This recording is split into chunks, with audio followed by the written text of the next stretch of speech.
ಕಾಲದ ಮಾತು. ಒಂದ್ ಕಾಡ್ನಲ್ಲಿ ಒಬ್ಬ ದುರಹಂಕಾರಿ ನವಿಲು ವಾಸಿಸ್ತಿತ್ತು. ಅದು ಕಾಡ್ನಲ್ಲಿರೋ ಪ್ರಾಣಿ ಪಕ್ಷಿಗಳು ತನ್ನ ಮುಂದೆ ಏನು ಅಲ್ಲ ಅಂತ ಅನ್ಕೊಳ್ತಿತ್ತು. ಕೆಲವು ದಿನಗಳ ನಂತರ ಮಳೆಗಾಲ ಬಂತು. ಸಿಡಿಲು ಮಿಂಚು ಬರ್ತಾ ಇತ್ತು. ಆಕಾಶದಲ್ಲಿ ಕಾರ್ ಮೋಡ ತುಂಬಿಕೊಳ್ತಿತ್ತು. ಇದನ್ನೆಲ್ಲ ನೋಡಿ ದುರಹಂಕಾರಿ ನವಿಲ್ಗೆ ಖುಷಿ ಆಗ್ತಾ ಇತ್ತು. ಗರ್ಭದಿಂದ ನವಿಲು ಕುಣಿತಾ ಪಾರಿವಾಳದ ಹತ್ರ ಬಂತು. ಪಾರಿವಾಳ, ನೋಡು ಎಷ್ಟು ಅದ್ಭುತವಾದ ವಾತಾವರಣ. ನೀನು ನನ್ನ ಜೊತೆ ಮಳೆಯಲ್ಲಿ ಕುಣಿತೀಯಾ? ನಿನಗೆ ಗೊತ್ತಲ್ಲ ನನಗೆ ಕುಣಿಯೋದಕ್ಕೆ ಬರಲ್ಲ ಅಂತ. ಗೊತ್ತಿದೆ, ಆದ್ರೂ ಒಂದ್ಸಲ ಕೇಳ್ದೆ ಕುಣಿತೀಯೇನೋ ಅಂತ. ಸರಿ, ನನಗೆ ಕೆಲ್ಸ ಇದೆ, ನಾನು ಹೊರಟೆ. ಪಾರಿವಾಳನ ಆಡ್ಕೊಂಡ ನಂತರ ನವಿಲು ಕೋಳಿ ಹತ್ರ ಬರುತ್ತೆ. ಅರೆ ಓ ಕೋಳಿ, ಸ್ವಲ್ಪ ಹೊರಗಡೆ ಬಾ. ನೋಡು ಎಷ್ಟು ಚೆನ್ನಾಗಿದೆ ವಾತಾವರಣ ಅಂತ. ಬಾ, ನನ್ ಜೊತೆ ಸ್ವಲ್ಪ ಕುಣಿಯಂತೆ. ನನಗ್ ಗೊತ್ತಿದೆ ನೀನು ಬೇಕು ಅಂತ ಈ ರೀತಿ ಕೇಳ್ತಾ ಇದ್ಯಾ. ನಿನಗೆ ಚೆನ್ನಾಗ್ ಕುಣಿಯೋಕ್ ಬರುತ್ತೆ ಅಂತ ತೋರಿಸ್ಕೊಳ್ಳೋದಕ್ಕೆ, ಬೇರೆಯವ್ರ ಬಗ್ಗೆ ತಮಾಷೆ ಮಾಡೋದಕ್ಕೆ. ಹೋಗು ನೀನಿಲ್ಲಿಂದ, ನಾನೀಗ ಆಹಾರ ತಿನ್ನೋಕ್ ಹೋಗ್ಬೇಕು. ಇಡೀ ಕಾಡ್ನಲ್ಲಿ ನನಗೆ ಕೇಳೋದಕ್ಕೆ ಖುಷಿ ಆಗತ್ತೆ ನನ್ನನ್ನು ಬಿಟ್ಟು ನೃತ್ಯ ಮಾಡೋರು ಯಾರು ಇಲ್ಲ ಅಂತ.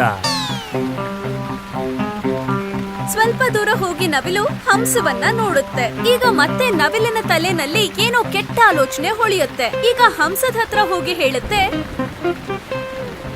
ಏ ಹಂಸ, ನೀನು ಈ ಕಾಡ್ನವನಲ್ಲ ಅನ್ಸತ್ತೆ. ಹಾ, ನಾನು ಈ ಕಾಡ್ನವನಲ್ಲ. ಹಾರಿ ಹಾರಿ ಸುಸ್ತಾಗಿತ್ತು, ಅದಕ್ಕೆ ವಿಶ್ರಾಂತಿ ಪಡೆಯೋಣ ಅಂತ ಬಂದೆ. ಹಾ ವಿಶ್ರಾಂತಿ ತಗೋ. ಹೇಗಿದ್ರು ಸುಸ್ತಾಗಿದೆಯಲ್ಲ. ಎಲ್ರೂ ನಂತರ ಇರೋದಕ್ಕೆ ಸಾಧ್ಯನಾ? ನೃತ್ಯ ಮಾಡಿದ್ರು ಸುಸ್ತಾಗದೆ ಇರೋ ತರ. ಓ ನವಿಲು, ನಾನೊಂದ್ ಸ್ವಲ್ಪ ವಿಶ್ರಾಂತಿ ಪಡಿಬೇಕು, ನೀನು ಹೋಗಿ ನೃತ್ಯ ಮಾಡು.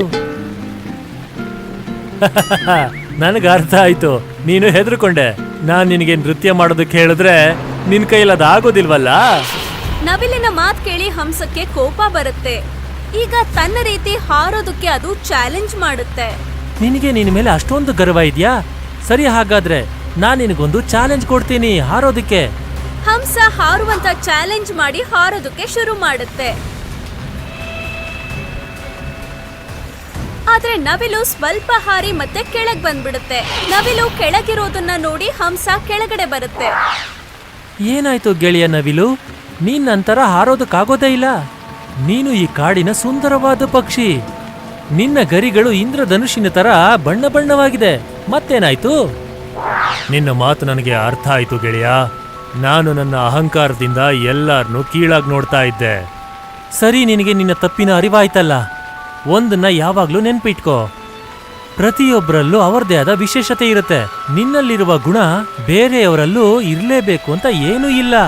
ಮತ್ತೆ ಆ ಗುಣದಿಂದ ಗರ್ವ ಪಡೋ ಅವಶ್ಯಕತೆ ಇಲ್ಲ. ಅದಕ್ಕೆ ಹೇಳೋದು, ನಮ್ಮ ಗುಣದ ಬಗ್ಗೆ ಯಾವತ್ತೂ ನಮಗೆ ಗರ್ವ ಇರಬಾರ್ದು ಅಂತ.